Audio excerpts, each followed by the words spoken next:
皆さん、こんにちは。日本語教師の末永です。このチャンネルでは、日本語だけで勉強をします。ゆっくり優しく話しますから、安心してくださいね。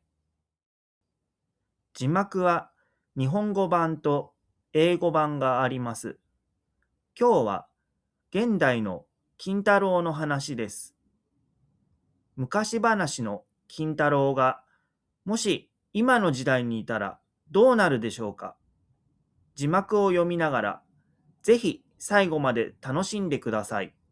それでは始まり。今の時代のお話です。足柄ヒルズというパソコンの会社がたくさんある町に金田さんという人がいました。金田さんはとても優しくて仕事がすごくできる会社のリーダーです。ある日、金田さんは会社で一番ベテランの熊谷部長とどちらのアイデアが良いか仕事の勝負をすることになりました。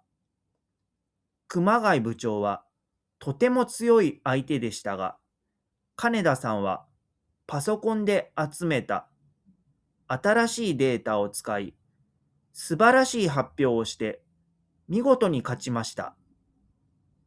会社のみんなで仕事の競争をしても、誰も金田さんには勝てません。ある日、金田さんはお母さんから新しいタブレットをもらいました。昔のお話に出てくるマサカリのようにとても役に立つ道具です。金田さんはこのタブレットを使って実家の難しい書類の仕事をあっという間に終わらせてお母さんを助けました。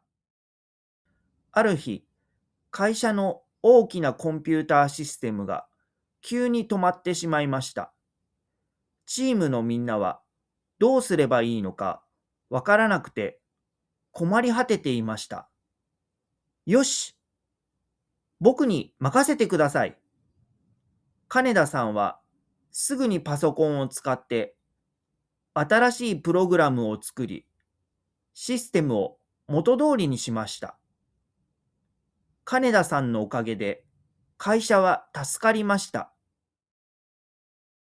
この噂を聞いた大きな会社の源社長が金田さんに会いに来ました。君の仕事の力は素晴らしい。ぜひ私と一緒に東京の大きなビルへ来ないか。金田さんは東京へ行ってもっと立派なビジネスパーソンになりますと決めました。そしてお母さんや会社の仲間にありがとうとお別れを伝えて東京の本社へと元気に出発していきました。おしまい。